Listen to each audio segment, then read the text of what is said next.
silencio que nos limite. Y aunque a veces estemos tristes, como molenillo en vaso de tiste, le damos vuelta a ese mal chagüite. Toca esa campana, chavalo, chavala. Baila a tu manera, abuelo, abuela. Que baile la suegra también con la nuera. Esta radio es muy buena para la sordera. ¿Cómo dice? A tocar esa campana, por cada compás se lo gana, que espanta el mal cuando nos canta. Conéctate a esta voz cada mañana. Tilintilán, tilintilán, tilintilán. Ya rise. Conéctate a esta voz cada mañana. Cada cabeza es un mundo y de un tema hay diferentes puntos de vista, pero conversando se entiende la gente. Conversando, todos los miércoles a esta hora y por esta emisora.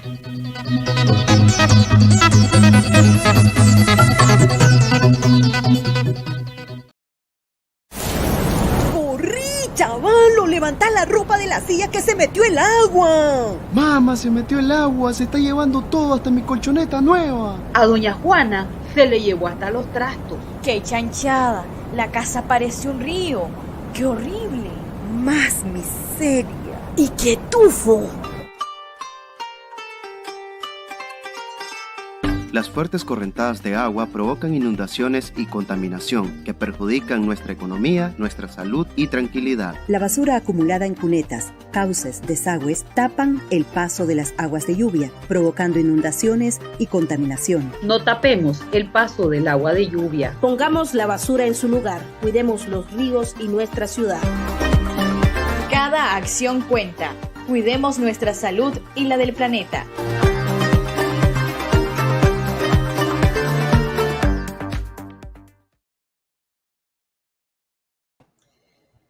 Muy buenos días amigas, amigos oyentes, un gusto saludarles y estar con ustedes en una transmisión más de su programa Conversando. Hoy conversando acerca de la migración ambiental. A lo mejor este término le parece así como bastante novedoso, ¿no? Algo nuevo, ¿sí? Bueno, la gente migra por razones políticas, por razones económicas, pero por razones ambientales. Pues hoy queremos hablar sobre esto desde una mirada de derechos humanos, cómo esto nos afecta, porque tanto las inundaciones como las sequías afectan la vida de las personas, afecta la producción que consumimos, y de eso queremos hablar hoy con Amaru Ruiz, ambientalista. Buenos días, Amaru, es un gusto tenerte hoy aquí con nosotras.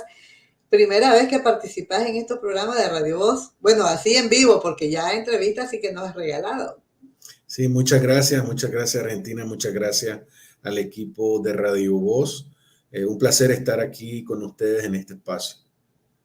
Vos sos muy conocido, Amaru, por toda la defensa ambiental que haces desde la Fundación del Río, una organización que lleva muchos años, o tenía muchos años de trabajo en Nicaragua, y que a pesar de todo sigue trabajando.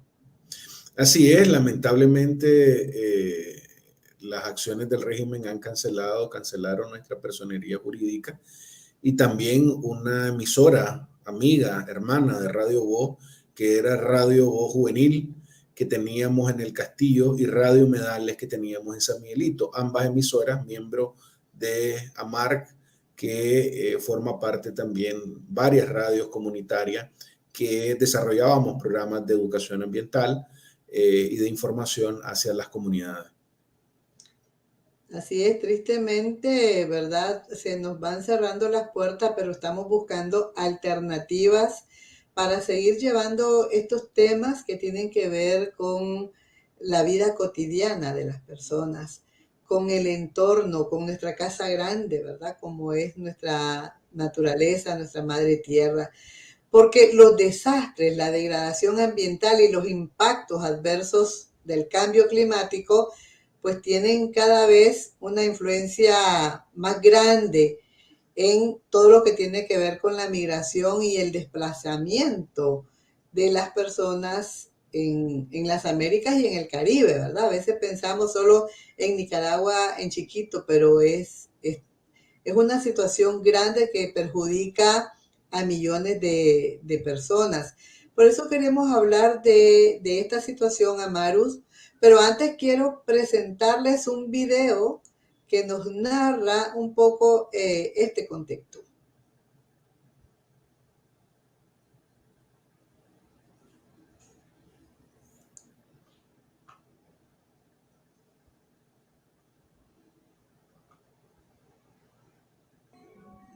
La migración ambiental, una mirada desde los derechos humanos. Hablar de migración ambiental requiere forzosamente dar una mirada desde los derechos humanos, una perspectiva en la que se ha avanzado mucho en los últimos años. Si tenemos una mirada desde una perspectiva de derechos humanos, pondremos a las personas migrantes y desplazadas y a las comunidades en el centro de las preocupaciones y visibilizamos los derechos que puedan ser vulnerados como resultado de los cambios ambientales y los procesos de movilidad que se derivan, así como las obligaciones de los estados en la materia. ¿Sabía usted que en el año 2022 la Comisión Interamericana de Derechos Humanos y la Relatoría Especial sobre los Derechos Económicos, Sociales, Culturales y Ambientales publicaron la resolución 321 sobre emergencia climática? Así es, esta resolución refiere a obligaciones de protección a los estados en materia de migración climática para complementar este proceso. En enero de 2023, Chile y Colombia solicitaron a la Corte Interamericana de Derechos Humanos una opinión consultiva sobre emergencia climática y derechos humanos. El abordaje de derechos de la movilidad ambiental está en constante elaboración, pero ¿cuáles son las claves para que podamos identificar su desarrollo? Hoy en Conversando te lo contaremos.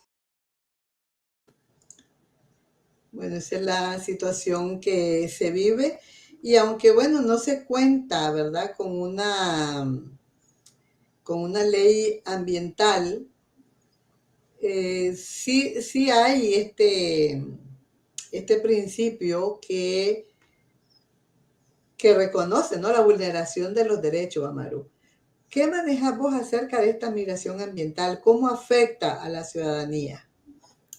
Primero hay que definir que la migración es el movimiento de las personas que se basa en los derechos fundamentales de la Declaración Universal de Derechos Humanos, que toda persona tiene derecho a movilizarse, pero que también tiene derecho a decidir dónde va a residir. Y eso es importante porque se parte de la visión de derechos humanos de las personas y que enmarca y establece la movilidad como un derecho humano. Sí. Y eso es sumamente importante porque en nuestros países y sobre todo muy buena parte de la cultura tiene que ver con las movilizaciones internas hacia otras ciudades, hacia las ciudades, hacia la ruralidad, hacia otros sectores y migraciones hacia afuera. Hacia afuera del país, hacia otras culturas, etc. Todo eso está enmarcado en el derecho de la persona a movilizarse y a decidir dónde va a residir. Eso es el punto de partida. Ahora bien, nosotros tenemos distintas causas de migración y puede ser una movilización, una migración de manera voluntaria. Es decir, yo decido irme a otro país y fue mi decisión y que voluntariamente he decidido irme a otro país. Sin embargo, también existe la migración involuntaria, que en términos más académicos se conoce como desplazamiento forzado, que es la movilización de una persona forzosamente por alguna causa. En el caso de Nicaragua, hemos visto el desplazamiento forzado por condiciones políticas. Pero también hemos visto el desplazamiento forzado por condiciones ambientales. A ese movimiento, a esa movilización forzada por los impactos ambientales, se le conoce en otras latitudes como migración climática. Sobre todo la que precede de los efectos del cambio climático en nuestras regiones. Y te voy a poner un ejemplo. Con el huracán Eta y Iota afectando el Caribe Norte nicaragüense, lo que tuvimos primero fue un desplazamiento de población, que fue un desplazamiento, en primer lugar, temporal, es decir, varias personas tuvieron que salir de sus casas para salvaguardar su integridad debido a los impactos que iba a generar los huracanes Eta y Iota, no solo por el viento, no solo por la intrusión del nivel de agua del mar hacia los principales ríos y afluentes, sino también por las afectaciones que iban a tener en las condiciones básicas, llámese vivienda, llámese cultivos, etc. Entonces, ahí ocurrió un desplazamiento temporal, es decir, en un momento en el tiempo. Sin embargo, la gente al regresar a esa zona se encontró que prácticamente todo lo había perdido. Agua potable, letrinas, su vivienda, cultivo, es decir, todas las condiciones que les permiten sobrevivir en esos territorios. Y entonces las poblaciones decidieron desplazarse, ya no temporalmente, sino desplazarse permanentemente. Entonces, algunas decidieron desplazarse hacia otras ciudades, hacia otros territorios, y otras decidieron desplazarse fuera del país, y muchos de ellos o a Honduras o a Costa Rica, como principal destino de esos desplazamientos que se convirtieron en permanentes. Esos desplazamientos que son forzados, nosotros hemos reportado en Costa Rica, población indígena misquita, que ha tenido que desplazarse de forma permanente a estas latitudes para buscar otras alternativas, para buscar otras posibilidades que no encontró en su territorio por las afectaciones ambientales, por las afectaciones climáticas, y que obviamente el Estado no generó las condiciones para que se quedaran y que vivieran en esos territorios donde históricamente han vivido. Entonces, ahí tenemos un desplazamiento por condiciones climáticas o por impactos ambientales que llevaron a esa población, a esa familia, a tomar la decisión forzosamente de migrar hacia otro país o hacia otra ciudad. Es muy triste, pero realmente muchísima gente se quedó sin vivienda. Además, las aguas estaban sucias, contaminadas, los pozos estaban inservibles y no hubo un plan así de inversión, ¿no? Para ayudar a la gente como se debía. O sea, sí se les dio una que otra cosa para medio sobrevivir, pero eso no era una cosa a largo plazo. Sí, no es sostenible. Lo que pasa es que lo que tuvimos fue una reacción de emergencia, que es una reacción humanitaria, sobre todo gestionada desde las agencias de Naciones Unidas, para tratar de solventar temporalmente los impactos que habíamos tenido por los huracanes que habían ingresado, huracanes de categoría 3 y 4, es decir, de los más altos en escala. Es decir, esas acciones fueron de rápido impacto, se le conoce, que es entregar agua, entregar alimentos, para que la gente trate de sobrevivir en los albergues, porque definitivamente no se podía volver, incluso no se podía transitar sobre los ríos, porque los árboles quedaron obstruyendo toda la circulación de la fuente hídrica, que es la principal vía de movilidad en esa zona. Es decir, es a través de ríos que te puedes mover y salir hacia el mar Caribe. Entonces, esas afectaciones obviamente no solo tienen un grave impacto, y no solo estamos hablando de Eta y Iota, estamos hablando de Ian, estamos hablando de los fenómenos naturales que nos van a seguir afectando. Ya entramos en el periodo lluvioso, aunque también tenemos sequía, es una cosa, parte de la variabilidad climática y los impactos del fenómeno del Niño, más los impactos del cambio climático, pero hemos iniciado con las primeras lluvias en el territorio nacional, y eso, según la NOAA, que es una entidad vinculada a la NASA, que monitorea la situación y las proyecciones de los efectos climáticos y meteorológicos que vamos a tener. Estamos hablando que vamos a tener una temporada entre 6 y 9 huracanes, según la probabilidad que ellos establecieron desde sus análisis. Es decir, y muchos de ellos o algunos de ellos podrían afectar el Caribe nicaragüense, que es la principal vulnerabilidad que tenemos, sobre todo en época lluviosa. En época de verano tenemos obviamente las afectaciones por sequía, sobre todo en la zona del Pacífico y norte del país, que se está extendiendo sobre todo hacia el Caribe norte. Tenemos sequías importantes en el Caribe norte, que también es parte de los fenómenos y de la variabilidad climática que está siendo afectada por el cambio climático. Entonces, toda la población que vive ahí y resiente esos impactos, al quedarse sin las condiciones para permanecer en esa zona, pues es forzada a esa movilidad, esa migración hacia otras ciudades o inclusive hacia otros países. Sí, el panorama es bastante desalentador, ¿verdad? Porque o es desastre o es totalmente sequía. Y el corredor seco de Centroamérica pues sufre un impacto grandísimo, más que toda la zona, ¿verdad? Tenemos un video que nos habla de 5 claves para abordar el tema de la movilidad ambiental, que nos gustaría compartirlo porque esto nos da como algunas pistas que son importantes.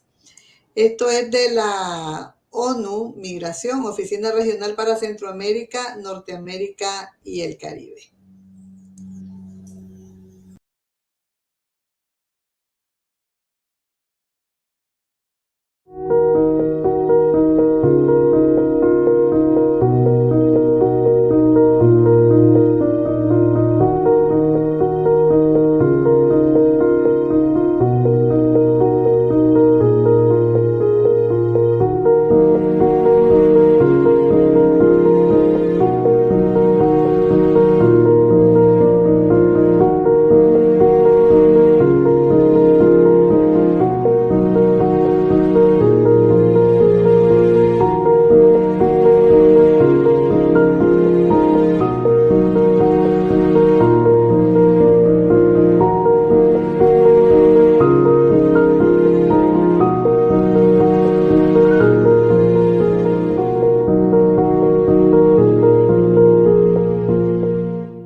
Bueno, ¿qué te parece, Amaru?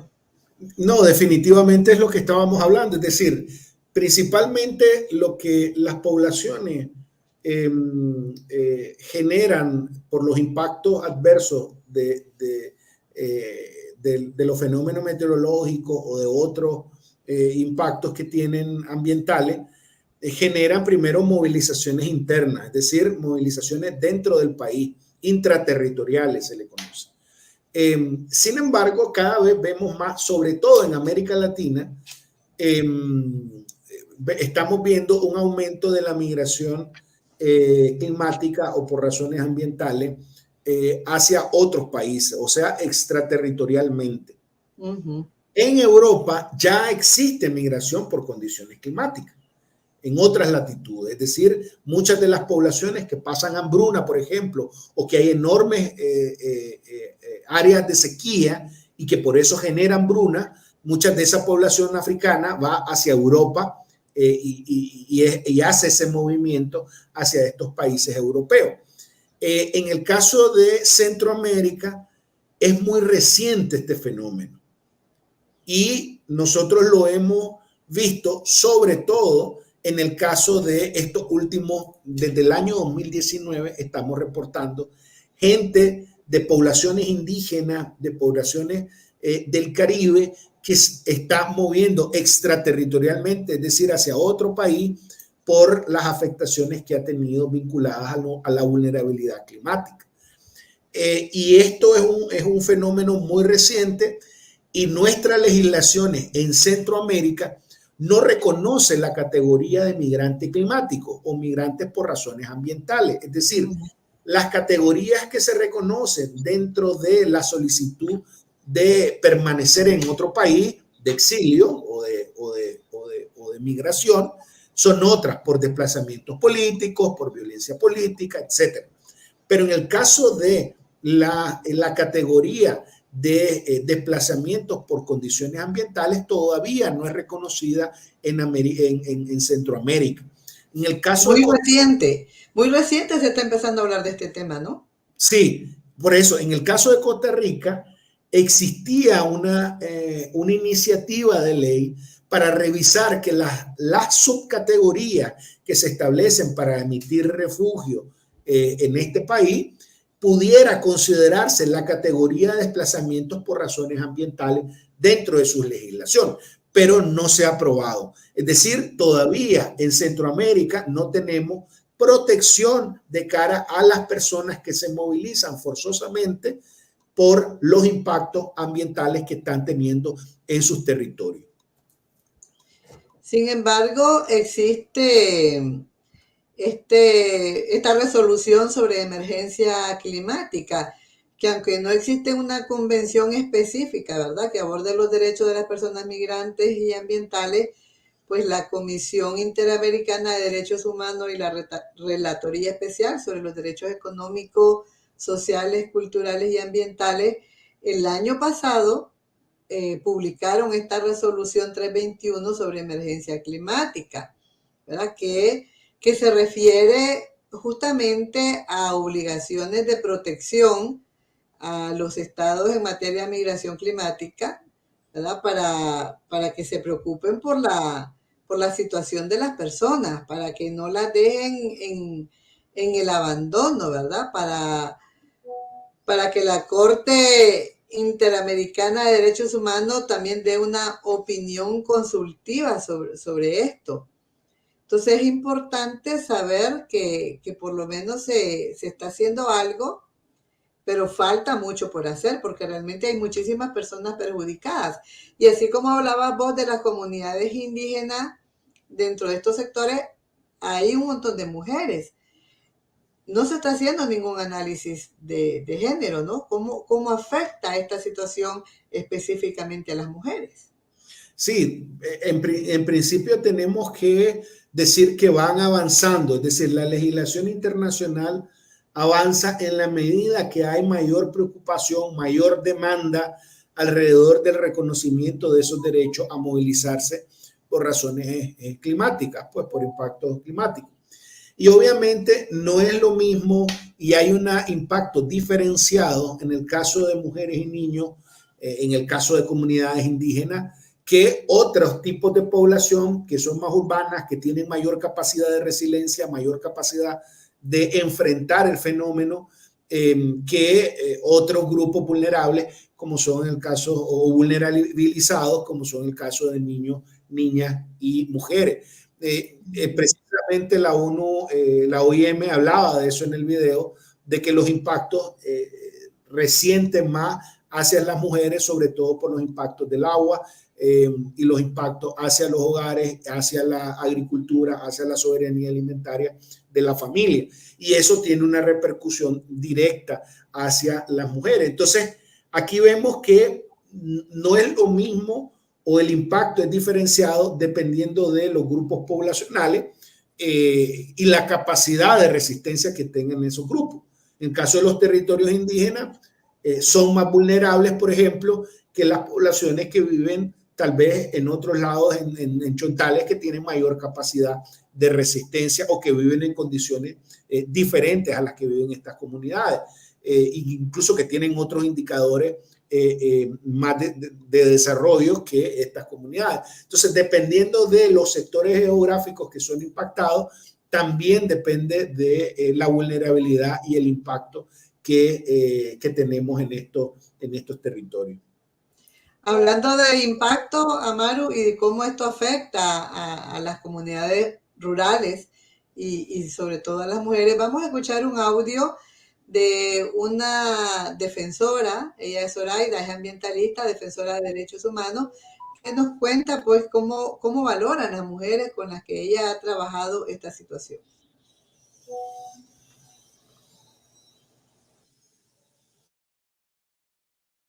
La situación climática que ha empeorado en estos últimos años en todo el mundo, y en Nicaragua no es la excepción, y sobre todo las comunidades rurales de Matagalpa, donde nosotras hemos trabajado por muchos años y donde ha sido como un tema de persistencia de hace muchos años, de hablar, de investigar, de que podamos decir entre todas cómo lo vemos, cómo vemos este deterioro, qué es lo que estamos sintiendo con este cambio climático, qué creen ustedes para dónde vamos. O sea, un análisis que las mujeres mismas que han contado le cuentan, como en una reunión vos tenés hasta 3 generaciones, tenés las chavalas, las adultas, y tenés la gente mayor, la gente que de la tercera edad que ha vivido unas condiciones que ellas hablan de abundancia. Aquí era bosque, aquí pasaba un río, aquí nos veníamos a bañar de chavala, mira, aquí hacíamos clavado. Entonces, cuando las otras escuchan estas palabras, no se lo pueden imaginar que yo haya sido así. Como por ejemplo, nosotros nos tirábamos de este árbol, de esta rama, y caíamos aquí. Y cuando miras aquel montón de piedras, aquello reseco, aquello que hubo una vez una condición así, te decís cómo vamos en deterioro, cómo nos va afectando cada vez más esta situación a la población, a la familia en general, y sobre todo a las mujeres, porque las mujeres somos las que andamos buscando leña, andamos buscando agua, andamos buscando qué comer, andamos buscando qué hacer en una casa para poder subsistir. Entonces, este cambio climático que nos ha obligado, ¿a qué nos ha obligado este cambio climático? Pues nos ha obligado a irnos del lugar, de vender nuestra tierra e irnos para otros, buscando, entre comillas, buscando tierra más cultivable y buscando agua, porque eso es lo que más se busca. Yo conozco varias compañeras, familias que han emigrado a Pancasán, al lado de la Mula y al Zabalete, gente del Zarzal que se ha ido, porque el Zarzal es una comunidad de San Dionisio, que es una comunidad que es un secarral, que vos en realidad decís, y aquí que vive, y aquí que hay. La verdad es que con muy pocas alternativas para vivir, pero ahí se vive, pero la gente emigra, la gente se va para estos lugares. También gente que conozco de otras comunidades, por ejemplo como La Amistad, de que se han ido a La Dalia, al Tuma, a otros lugares así de ahí cerca, que han conseguido un terreno en una oferta para poder vivir, para poder cosechar. Pero ¿qué más también nos obliga esta situación del cambio climático? Nos obliga a emigrar, no solamente dentro de Nicaragua, nos emigra afuera. Nos vamos a Costa Rica, no necesariamente vamos a sembrar, pero vamos a trabajar recolectando fruto para poder mandar este dinero a nuestra familia, a nuestra mamá, a nuestro papá, si es que lo tenemos aquí, para que él compre los insumos, para que busque la mano de obra, y que para que pueda sembrar y poder cosechar algo. Sacas la cosecha, pero todo lo que es invertido, todo lo que se ha tenido que hacer para obtener esta cosecha, a veces ni se saca nada. Es por tener el agrado, por tener la satisfacción de que has cosechado, pero te obliga a muchas cosas, te obliga a ir a buscar donde hay agua, porque cada vez está más escasa. Por ejemplo, una de las cosas que las mujeres hablaban dentro de la reunión era que el agua pasó de que teníamos una manguera que venía de allá del cerro permanente para tener un puesto de agua a un puesto de agua cercado, con llave y con tiempo para que vayas a traer agua y para hacer fila. Y es angustiante el siempre pensar, ¿y cómo era antes? ¿Te acordás? Dice una amiga mía, yo cada vez que iba donde mi mamá, yo me bañaba allí y traíamos agua y lavábamos la ropa en una quebrada, en un rillito rico que mantiene en verano y en invierno el mismo caudal, o sea, de que estaban satisfechos con lo que tenían. Pero ¿qué pasa? Gente de afuera vienen a despalar, vienen a escarbar, porque ahora con esto que escarban de las minas que buscan oro, están deteriorando los territorios. Esa es otra cosa. Hay una migración, que la gente busca mejoría, pero lo que tienen se le deteriora, y eso es triste, de que no se satisface las necesidades de la familia. La familia siembra, pero muchas veces no saca ni lo que invirtió, porque está muy costoso el poder sembrar, el poder hacer una cosecha en estas condiciones, y vos no vendés caro. O sea, a vos te van a comprar la cosecha y al lugar, si es que sacas algo, y muchas veces la das regalada. Pero ellos, los que lo venden aquí en Matagalpa, en los mercados, eso sí que ganan. Entonces siempre esta injusticia, esta situación que nos está obligando a ir buscando mejoría, a migrar por aquí, a migrar por allá, a dónde me va mejor, a dónde me voy largo a poner un negocio de verdura, a dónde me voy largo a hacer otra cosa que me pueda satisfacer, porque ya las siembras cada vez más, yo he oído campesinos que dicen, me conviene más comprar los 2 quintales de maíz para tener para mi casa que estar sembrando. O sea, es triste, ¿no?, tener que llegar a eso cuando es aquello que tenés la cosecha, que todo esto que ha habido desde que hayan el lote, guiril, las tamales, la feria del maíz, que se hace en una comunidad y en varias familias, eso también se está perdiendo con esto del cambio climático, etcétera. O sea, muchas cosas que estamos perdiendo y que muchas veces, como así van quedando, yo siempre hablo que no tenemos conciencia de qué es lo que hacíamos y qué es lo que hacemos ahora.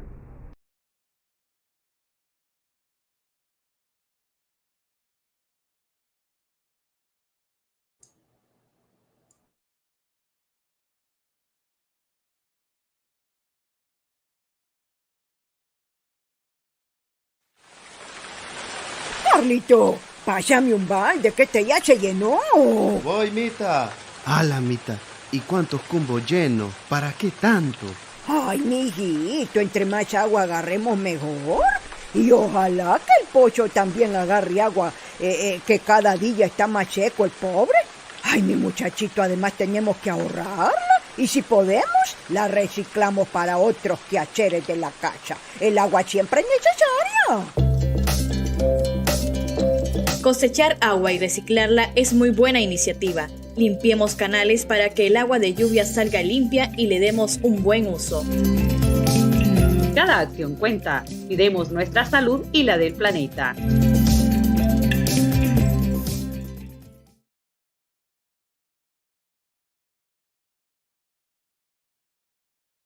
Bueno, como dice Zoraida, hemos perdido conciencia de lo que significa cuidar nuestros recursos naturales, cómo van desapareciendo los ríos, seguimos despalando y cómo eso afecta la agricultura, cómo eso afecta la alimentación de todas las personas, porque no solamente de las que lo cosechan, sino de también las personas que lo consumimos, y no somos conscientes de que cuando las verduras suben de precio, no solo porque subió el combustible, es porque cada vez es más escasa la producción, a la gente le cuesta sacar la producción, las tierras se están volviendo infértiles, no tienen agua para regar. O sea, las cosas que te cuentan la gente del campo da tristeza, da desesperación. Y cuando la gente se va, ¿quién va a sembrar? Sí, definitivamente hay un impacto directo en la seguridad y soberanía alimentaria de las comunidades locales. Hay un impacto en los recursos naturales. En este verano vimos las altas temperaturas, vimos la incidencia de incendios. Desde Fundación del Río estamos por sacar el balance de los incendios ocurridos en el país, que subió, y que definitivamente el Plan Nacional contra Incendios por parte del régimen y de las instituciones del Estado no surgió muy poca efectividad alrededor de los incendios. Hemos visto cómo esto también tiene afectaciones a la cobertura forestal del país y por ende aumenta la vulnerabilidad de los recursos hídricos. Es decir, todo está relacionado en los temas ambientales y en los ecosistemas. Entonces, si vos afectás o haces un cambio, haces un desequilibrio en las condiciones normales y naturales. Por eso es que la gente te dice, bueno, antes nosotros veíamos un caudal del río mucho más grande o se llenaba el pozo mucho más rápido. Sin embargo, cada vez menos que la afluente de agua disminuye, los caudales disminuyen y eso es producto también de la deforestación que ocurre en la parte alta de las cuencas. ¿Qué pasaría, por ejemplo, si Matagalpa cada vez menos se queda sin la cobertura forestal que tiene en algunas montañas todavía, pues obviamente va a sufrir estrés hídrico. Nos quedamos sin agua. No va a tener agua ni para beber. Es decir, de hecho, hay varios barrios, Amaru, que no tienen agua. El barrio donde yo vivo, 15 días sin agua llevan. 15 días, te podés imaginar. Y a veces les llevan una pipa de agua, pero eso no es suficiente. La gente tiene que comprar el agua para tomar. O sea, toda la ciudad de Matagalpa se abastece del agua de Sébaco, que era un proyecto que dice que iba a dilatar 20 años. Ya lleva más, pero cada vez llega menos agua porque el agua en Sébaco se está secando. Claro. Sí, esas afectaciones generan toda una cadena de afectaciones. Entonces las poblaciones tienen que comprar el agua, ya no es garantizado por el Estado, entonces eso aumenta los costos de vida. Necesita agua para producir y si hay una sequía o hay inundaciones o hay demasiada lluvia, también son afectados sus cultivos y por ende su calidad de vida, su producción, disminuye sus ingresos, aumentan los costos de los insumos para producir esos alimentos y no tiene con qué pagarlo. Entonces, cuando se ve con todas esas condiciones que han mermado sus condiciones de vida o su calidad de vida, la población decide migrar. Y ahí es donde vemos la migración forzada, también por razones climáticas. Dice, bueno, mejor un integrante de la familia se va a Estados Unidos, se va a España, que es otro de los lugares comúnmente que se va la gente, se va a Costa Rica, para tratar de generar recursos y enviar remesas, que por cierto han subido exponencialmente en el caso nicaragüense, y que obviamente manden a sus familiares para poder sobrevivir en esas condiciones nuevas que han cambiado. Sí, es muy terrible. Vamos a ver otro video de la OIM sobre por qué la movilidad ambiental es tan importante enfocarla desde una mirada de derechos humanos. Integrar la perspectiva de derechos humanos en el abordaje de la migración ambiental es fundamental. No solo porque pone a las personas migrantes y desplazadas en el centro de las preocupaciones, sino también porque visibiliza los derechos que podrían ser vulnerados debido a los impactos de los cambios ambientales y los procesos de movilidad. Aunque no existe una convención específica que aborde los derechos de las personas migrantes ambientales, existen avances significativos en áreas como el derecho humanitario, los derechos humanos y el derecho ambiental, desde donde se han identificado temas clave para abordar las brechas de protección a las que se enfrentan estas personas. Por ejemplo, cada vez se presta más atención a la vulneración de los derechos sociales y ambientales por fenómenos climáticos adversos como factores que conllevan desplazamiento, como sucede cuando las comunidades afectadas por la sequía pierden el derecho al agua, o cuando la erosión costera incide en la pérdida del acceso a una vivienda digna. El género es otra dimensión crucial, dado que los impactos del cambio climático afectan de manera diferenciada a los hombres, mujeres, niños, niñas y grupos diversos. En el Caribe y en Centroamérica, por ejemplo, se ha evidenciado que los fenómenos ambientales adversos tienen un mayor impacto en el acceso al agua y la carga laboral de mujeres y niñas. No menos relevante es el derecho al consentimiento libre, previo e informado de las poblaciones indígenas para la ejecución de proyectos de prevención de casos de desplazamiento o de reubicación planificada, reconocido en la Declaración de las Naciones Unidas sobre los Derechos de los Pueblos Indígenas. En conclusión, para abordar la movilidad ambiental desde una perspectiva de derechos humanos, necesitamos pensar en soluciones integrales que impliquen a múltiples contrapartes en la protección de los derechos de personas migrantes internas e internacionales en contextos de desastres, degradación ambiental y cambio climático desde un enfoque de protección. Nos vemos en el próximo capítulo de Un Minuto sobre Migraciones con la OIM.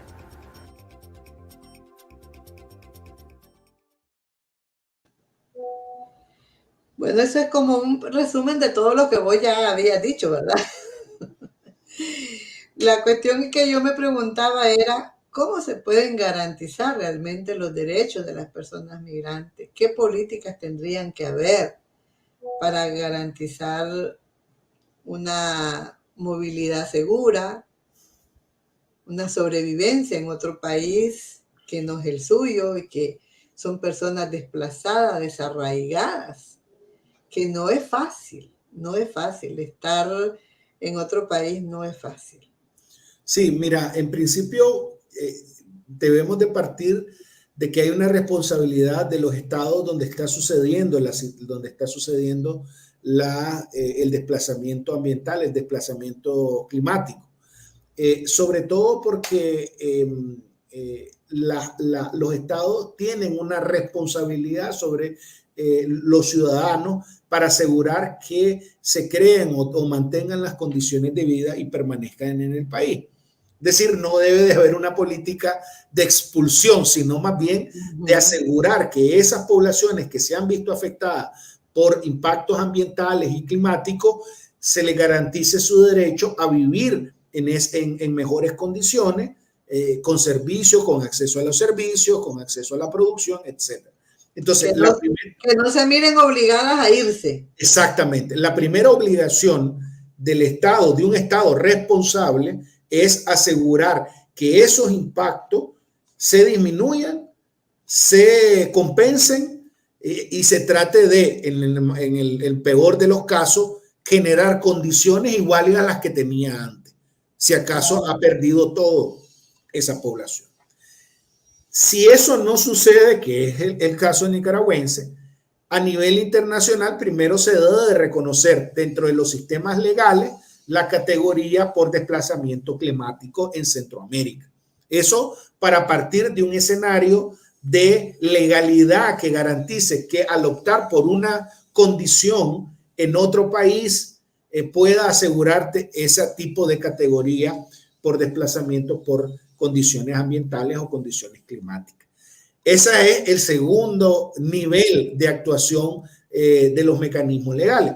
Pero también, y lo que decía el funcionario de la OIM, es que la protección debe de ser integral. No es solo asegurarle la legalidad a esa persona que migra, sino asegurar todo un sinnúmero de condiciones que tiene que ver reincorporación a la vida laboral, reinserción a los sectores de educación, reinserción y acceso a los servicios de salud, que son esenciales para lograr entonces instalarte en otro territorio, en otro país, en otras condiciones y con otra cultura. Nosotros creeríamos, es más, yo quisiera vivir en Nicaragua. Yo estoy aquí en Costa Rica por una condición, pero yo quisiera regresar. Y muchos de los nicaragüenses que han tenido que salir quisieran regresar a donde vivieron, a donde tienen parte de su familia. Y eso es importante. Y lo que genera también la migración por razones climáticas también es esa desvinculación de sus familiares, de tenerlo lejos. Menos mal que ahora existen tecnologías de la información que nos permiten tener alternativas de poder estar en comunicación, pero definitivamente no es lo mismo. Es igual. Físico, exacto, el cariño que te da tu mamá, la sopa que te hace tu prima, tu tía, etcétera. Esa vinculación también se ven afectadas. Esas relaciones sociales que vos tenías en esas comunidades también se están viendo asociadas. Entonces, y eso va a transformar la cultura incluso y las tradiciones de nuestros países, porque cada vez vemos más migración por estas condiciones. Así es increíble. Tenemos ahí un mensaje de B. Herrera. Ella nos dice: buenos días, Argentina, Amaru. La verdad es que el cambio climático nos está afectando fuertemente. Aquí en Matagalpa hasta hoy no hay lluvia. Los agricultores del lado de Jucuapa están muy preocupados. Así es. Sí, lo que tenemos, por lo menos el escenario para la región centroamericana es la disminución de la pluviosidad. En el caso de Costa Rica, incluso lanzó un comunicado de emergencia para toda la zona norte del país por la disminución de la pluviosidad en esta zona. En el caso de Nicaragua, INETER ha dicho que también van a haber afectaciones, pero que esperaba un nivel de pluviosidad, sobre todo en la época de invierno, más o menos similar a la que tuvimos el año pasado. Lo que pasa aquí es que el periodo de cosecha, cuando no llueve, por ejemplo, ahorita la gente está sembrando tarde, ya debió de sembrar, porque se siembra en mayo, a la entrada antes de que entren las primeras lluvias. Sin embargo, la gente y los productores lo que nos han informado es que, bueno, están esperando un poquito más para ver que inicien las primeras lluvias y poder ir a sembrar, porque los productos dependen de la pluviosidad. Es más, la temporalidad de producción de apante, de postrera, de primera, dependen de las condiciones climáticas. Si eso cambia, cambia también la forma de producir y obviamente la situación de la producción puede tener impactos directos. Sobre todo, primero, o por sequía o porque llueva mucho, porque tampoco le conviene a los productores que llueva mucho porque si no se pudren sus cultivos. Y eso obviamente genera inseguridad alimentaria y genera que haya menos producción. Y es lo que vos decías y lo que señalaban en el audio de esta compañera de Matagalpa, donde si hay menos producción, los precios se elevan. Entonces podemos tener los frijoles más caros, podemos tener los plátanos más caros, toda la producción que sacamos aumenta de costo y eso también hace que a la familia o compren menos o no tengan acceso a esos productos. Sí, es toda una cadena que afecta a todas las personas y que a veces vemos como que ese no es mi problema, ese es el problema de aquello. Es como el tema de la minería también, que están cavando y contaminando la poquita agua que hay, dañando los terrenos que pudieran ser cultivables, dañándolos para extraer oro, quién sabe para quién, ¿verdad? Porque se enriquecen unos cuantos, pero lo que están dejando es daño en las comunidades. Y todo eso la gente no lo ve. O sea, a veces sacan propaganda de qué lindo que vamos a tener reales, pero ¿quiénes? O sea, la gente de a pie, la gente que realmente vive en la comunidad, lo que ve es desastre, lo que ve es daño, pero no le queda ninguna ganancia. La ganancia se la llevan otros. Entonces, todos estos daños que le hacemos a la madre tierra nos afecta a toda la ciudadanía. Y la gente muchas veces no es consciente de eso. O sea, no sembramos árboles, los cortamos en vez de estar sembrando. La basura no la ponemos en su lugar. Entonces, vamos aportando poquito a poco. Entonces, mientras no existan políticas de Estado también que garanticen que las personas, además de una buena educación ambiental, puedan tener sostenibilidad, ¿verdad? Para que los desastres naturales no les afecten tanto, la gente busca qué hacer, o migra dentro del país o migra afuera, pero la gente se mueve, porque están las movilizaciones internas y las que van para otros territorios, ¿verdad? Pero llegamos con los brazos cruzados, sin información, sin tener que hacer, sin saber a dónde ir ni qué hacer, porque las políticas de los otros estados están en las mismas condiciones. Entonces, a mí lo que me preocupa es, o sea, cómo ayudar a las personas, cómo orientarles qué deben hacer. Vos que sos ambientalista y que también sos migrante, ¿qué pensás que pudiera ayudar a las personas que deciden irse por su cuenta y riesgo? Mira, actualmente como no existe una categoría de afectación por esas condiciones o de reconocimiento por esas condiciones de desplazamiento forzado, vos tenés que optar a las categorías que evidentemente están disponibles en el país. En segundo lugar, algo que ha funcionado y que tal vez no es muy recurrente en el círculo de protección a nivel internacional son las redes de protección que tiene la población. Es decir, gracias a las redes de nicaragüenses que están en distintos países, es que se logra tener una seguridad al migrante. En otros casos, en el caso de la migración haitiana, en el caso de otros tipos de migración cubana, por ejemplo, que recorren grandes distancias desde Colombia incluso, de otros países, para subir todo Centroamérica y llegar a Estados Unidos, muchas de estas personas no tienen redes de población, no tienen redes de apoyo, sino que se han ido construyendo sobre todo a nivel local, y la solidaridad de los pueblos ha estado inmersa en ese poder acuerpar a esta población migrante que va hacia otro país. En el caso nicaragüense, en el caso sobre todo específicamente de Costa Rica, una de las ventajas es las redes de nicaragüenses que existen y que históricamente han migrado hacia ese país, porque la migración nuestra hacia Costa Rica ha sido histórica, tanto de forma temporal para ayudar a las cosechas y a los cortes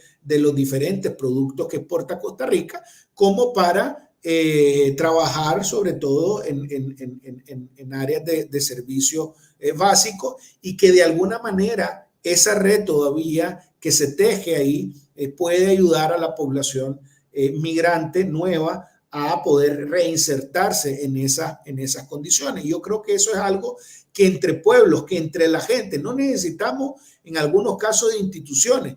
Yo les decía, nuestra experiencia es que llegamos a donde teníamos redes de gente conocida, primos, hermanos, o incluso gente que no era nuestra familia, y que nos acuerpó durante al menos 3 meses, 2 meses, 1 mes, lo que sea. Pero eso ya es parte del soporte que tienen las redes de nicaragüenses en Costa Rica, pero también en España, Estados Unidos. Y yo creo que eso es parte fundamental. Obviamente, también se requiere del nivel de protección institucional. Primero, el reconocimiento de tu condición migratoria. Eso es sumamente importante, porque eso te decanta hacia otros derechos que te pueden satisfacer: el derecho a trabajar, el derecho a tener acceso a la salud, el derecho a tener acceso a la educación, etc. Entonces, también hay que gestionar todo el proceso con las instituciones del Estado receptor de esta migración, y obviamente con los sistemas de protección de Naciones Unidas, que también ofrecen una gama de información, de asesoría legal, de asesoría técnica, para poder que te reinsertes en esta sociedad nueva donde vas a convivir. Excelente. Sí, las redes de solidaridad entre personas ha sido fundamental en una situación como la que hemos vivido la población nicaragüense. Y yo creo, pues sí, que están funcionando, porque es muy bueno, ¿no? Este espíritu humanitario, y sobre todo no dejar que las personas pasen necesidades, poderlas ayudar incluso solo con información que es muy necesaria. Porque si uno no tiene información, qué hacer, a dónde ir, qué gestionar, pues muy difícil salimos adelante. Pero siempre las personas estamos ahí dando la información, aunque a veces nadie la pida, pero siempre estamos dando la información, porque es fundamental para poder salir con seguridad, para poder llegar y que alguien te espere y te dé una mano y te dé esta sostenibilidad de la que hablaba vos, que es fundamental para mientras vos lográs estabilizarte y hacer las cosas por tu propia cuenta, pues. Sí. Pero bueno, se van a seguir dando estas migraciones ambientales, solo esperamos de que realmente existan políticas que puedan ayudar a las personas a superarlas. Sí, esta situación va a aumentar. Nosotros estamos viendo cada vez más incidencias, impactos por condiciones climáticas en el país, en Centroamérica. Centroamérica es una región altamente vulnerable a los cambios climáticos. Ya lo hemos visto, lo estamos diciendo desde hace tiempo. Tenemos que desarrollar acciones de adaptación, de mitigación para enfrentar estos impactos. Pero si no tomamos esas medidas, obviamente las repercusiones van a ser mucho mayores, y en muchos de los casos la población se va a tener que mover de esa zona. Y esas son de alguna manera los impactos permanentes que vamos a tener. Y yo creo que ahí la responsabilidad es compartida, es tanto de los ciudadanos, de la población a nivel local, a nivel rural, de tomar todas las medidas para tratar de disminuir los efectos que pueda tener por el cambio climático. Pero también es una responsabilidad compartida del Estado en función de salvaguardar esas condiciones, de generar alternativas, de orientar y educar a la población para que tome mejores medidas alrededor de las acciones, sobre todo de adaptación a estos fenómenos naturales. Claro que sí. Amaru, por ahí me mandan un mensaje que te diga que te han mandado una invitación en la red de mujeres defensoras de territorio y que pases contacto de Mujeres Misquitas para contactarlas con las mujeres defensoras del territorio de Perú y Ecuador. Claro que sí, y con gusto. Nosotros estamos con algunas iniciativas, sobre todo con familias misquitas, y vamos a asegurar que pueda llegar la información y la invitación a este colectivo también. Claro que sí. Y bueno, muchísimas gracias, Amaru, por habernos acompañado hoy en este programa. Esperamos contar nuevamente con vos para que hablemos de la reserva de Bozaguas, lo que está pasando con la reserva de Bozaguas y la reserva de Indio Maíz, que sabemos que la situación no es tan nada fáciles ahí, ¿verdad? Entonces nos gustaría pues informar a la ciudadanía de lo que está ocurriendo y qué podemos esperar con todas estas cosas que están ocurriendo, ¿verdad? Es muy importante. Claro, sí, con mucho gusto y vamos a sacar incluso un informe de la situación de nuestros bosques, en nuestras reservas de biosfera. Esto es una cosa que estamos trabajando. Cuando lo tengamos, lo podemos presentar aquí y presentar los resultados y el análisis de la situación de nuestros bosques en las reservas de biosfera. Muchas gracias al equipo de Radio Voz, muchas gracias a Argentina, muchas gracias a la audiencia que nos ha acompañado en este programa.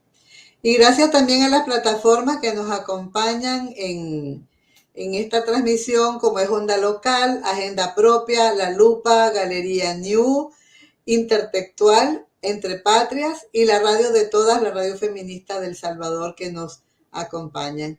Y bueno, invitamos a que visiten el sitio web de la Fundación del Río, ¿verdad? También para que se informen de todo lo que ustedes escriben. Por ahí está en pantalla, ¿verdad? fundaciondelrio.com para que se informen. Así que será hasta en un próximo programa, Amaru, y muchas gracias nuevamente y que tengas una excelente semana. Muchas gracias.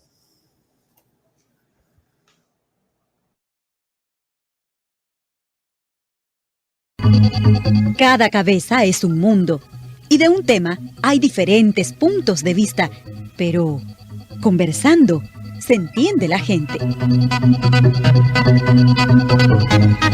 Conversando, todos los miércoles a esta hora y por esta emisora.